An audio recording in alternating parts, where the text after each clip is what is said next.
Isso, está anotado. Gente, olha só, a Comissão Nacional de Infraestrutura e Logística da Confederação da Agricultura e Pecuária do Brasil realizou nesta semana a primeira reunião de 2025 para debater temas como o escoamento da produção, o combate à fraude no processo de exportação e também o déficit de armazenagem, além de outros desafios logísticos para o nosso setor. E para fazer uma análise a respeito desse assunto, a gente conversa agora ao vivo com o Omar Sabag, que é nosso colunista, engenheiro agrônomo e professor da Unesp. Omar, bom dia, bem-vindo. Bom dia, Carol, e bom dia a todos que nos acompanham aqui pela Agromanhã.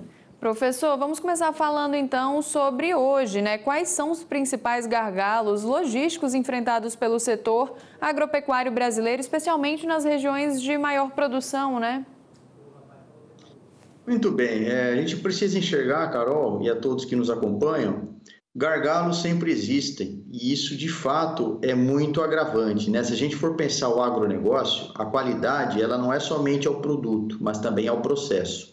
Ou seja, você tem grande tecnologia, grandes safras recordes em nível de produção na unidade, na propriedade, mas o problema está na pós-produção.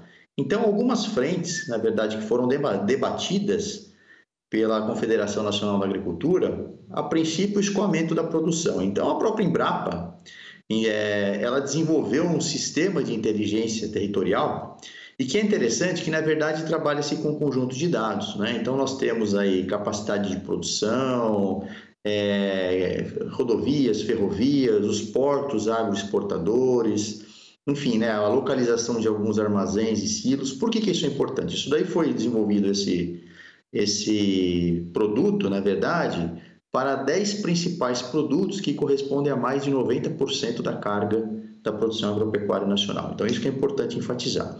Então, por meio desse conjunto de dados, consegue-se melhorar aí a possibilidade de planejar melhor aí a condição logística, né? Até porque, se a gente for pensar em nível Brasil, a maior malha que nós temos é a rodoviária. E como é que estão as nossas rodovias? Segundo o Conselho Nacional de Transportes, em 2024, nós tivemos aproximadamente, em termos de boas e ótimas rodovias, apenas 1/3, ou seja, e o restante? O restante, necessariamente, o monitoramento ele deve ser contínuo. O grande problema que se tem, a baixa pavimentação adequada, buracos, né, em função disso, a falta de sinalização em algumas rodovias, isso pode aumentar o custo em até 33%. Ou seja, de uma forma geral, vai refletir o atraso e a perda de carga. Tá? Outra questão também que a gente pode mencionar, a fraude, os roubos, né, que se tem de uma forma geral. Em 2024, a média foram 27 roubos de carga por dia. Ou seja, somente o setor alimentício corresponde a 23% desse montante. Então, torna-se necessário, já existem, né, algumas empresas que fazem, por meio da inteligência artificial, o monitoramento, né, para que possa acionar aí eu diria assim, os órgãos de segurança, né, para tomar as medidas cabíveis. E uma outra questão também, que foi muito discutida, é a questão da capacidade de armazenagem. Até porque, eu já comentei isso em edições anteriores, nós já extrapolamos a capacidade, eu diria assim, estática de armazenamento do país, né? Para você ter uma ideia, apenas 17% das propriedades possui armazenamento próprio. Então, o que pode se criar como alternativa a isso? A formação de condomínios, que podem concentrar, no caso, uma grande produção. Claro que, aliado a isso, temos que ter tecnologia de gestão e monitoramento. Até porque, para produzir silos, por exemplo, né, para construir silos, armazéns, requer investimentos. E, supostamente, nós estamos com algumas dificuldades aí para a obtenção do crédito. Então, de uma forma geral, os principais gargalos na pós-produção se resumem a estes. Quais são, assim, na visão do senhor, né, os principais investimentos em infraestrutura que a CNA vem defendendo aí junto ao governo federal e estadual, né? Quais tipos de incentivos também são necessários para aumentar o engajamento da iniciativa privada em obras de logística, né, que é o que a gente está falando aqui também? Exatamente. A CNA ela criou recentemente eu diria assim, um instrumento chamado Caminhos da Safra, ou seja, mostrando a necessidade de prospectar melhores condições logísticas do transporte.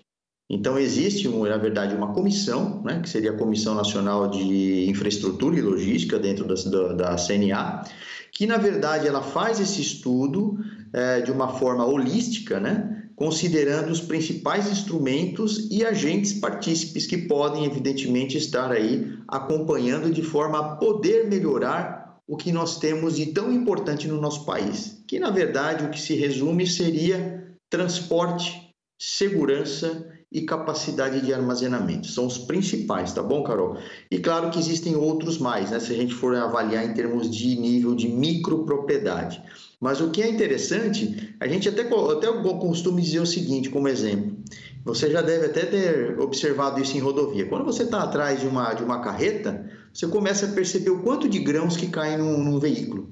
Quer dizer, eu não vi até hoje nenhum trabalho que mostre, imagina em 1 quilômetro de rodovia, o quanto que se cai, quanto que se perde, na verdade, de grãos. Imagina isso em 2.000 quilômetros, do ponto de colheita até o porto, na verdade, agroexportador. Então, na verdade, por mais que você contabilize custo, mas às vezes o custo não é tão suficiente em relação à perda de carga. Então, quer dizer, é mais agravante ainda. Até porque, o que pode se melhorar no Brasil? A diversificação em termos de malhas. Nós temos excelentes hidrovias que podem ser, evidentemente, potencializadas, né?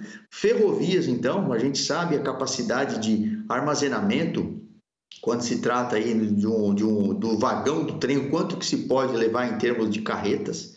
Tá aí, claro, considerando a eficiência logística no processo, menor perda de carga e também tempo. A gente sabe que tem muitas questões também que envolvem atraso.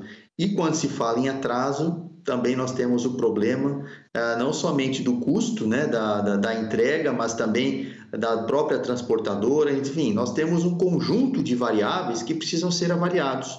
Eu conseguiria resumir aqui para todos os grandes gargalos e o que a comissão, na verdade, ela está trabalhando. Pensando numa infraestrutura ainda de forma inadequada, as perdas durante o transporte, como eu mencionei agora como exemplo, os atrasos na entrega. Então, tudo isso vai comprometer o quê? A competitividade e a rentabilidade no setor produtivo. Portanto, eles precisam, na verdade, estudar para fazer com que o agronegócio ele tenha uma abordagem mais integrada. Professor, e projetos como a Ferrogrão, por exemplo, são vistos como soluções, né, de médio e longo prazo. O que está sendo feito no curto prazo para aliviar esse escoamento da safra e evitar desperdícios, conforme o senhor citou aí, um desses exemplos, né? Muito bem, Carol. Na verdade, o que tem feito atualmente? A gente sabe o grande gargalo que existem nas rodovias, né? Quando supostamente você faz plano de carga, ou seja, de rota, né? Muitas vezes, quando pode se diversificar, a depender da distância do porto, a depender da região, ainda existem hidrovias, como por exemplo aqui no estado de São Paulo, a hidrovia Tietê-Paraná, né? Então, muitas vezes chega lá alguns grãos aí da região centro-oeste do país e passa aqui pelo estado de São Paulo. Mas isso é muito pouco ainda em relação ao que se espera, o que se necessita, né? A gente começa a observar, eu já viajei muito, inclusive de carro mesmo, pelas rodovias aí da região centro-oeste. E tem rodovias que às vezes você pega aquela fila imensa de caminhões e quando não tem ainda uma barreira ou então um rompimento de estrada que já aconteceu. Então, na verdade, são situações agravantes que elas precisam urgentemente ser trabalhadas não somente pelo comitê, mas também pelo governo de uma forma geral, nos ministérios a qual são representados aí o principal meio de transporte do país. Então, a diversificação ela é essencial para que possa ter uma melhor logística no agronegócio. Professor, e como que a sociedade e o setor produtivo podem acompanhar esses avanços, essa discussão aí? Isso que é importante, Carol, enfatizar, tudo isso é aberto, é transparência pública, né? Então, existem vários, eu diria assim, informativos dentro do site, da internet, da rede social, né? Se a gente for entrar, por exemplo, no próprio site aí da CNA, da Confederação Nacional da Agricultura, de forma recorrente são debatidos, né? Até por meio desta comissão que foi criada. Também você começa a observar o monitoramento, inclusive existem cursos que podem auxiliar no monitoramento desse sistema criado pela Embrapa Territorial. Então, é importante enfatizar, tá bom? Então, é claro, para tudo tem que ter um profissional, eu diria assim, com experiência, né, em termos de gerenciamento de produtos, em termos de trabalhar aí matriz de dados, para que possa ter uma melhor, eu diria assim, compreensão daquilo que se é escoado no país. Afinal de contas, não adianta nada eu ter recordes em termos de safra se eu tenho grandes perdas até chegar ao consumidor final, que de fato é o que mais, eu diria assim, é importante para o agro, é o que mais sustenta a cadeia produtiva. Com certeza. A gente segue daqui também acompanhando todas as mudanças, todas as novidades. Professor, acho que falamos num geralzão sobre tudo. Teve algo que eu não perguntei, que o senhor quer aproveitar o espaço aqui para acrescentar?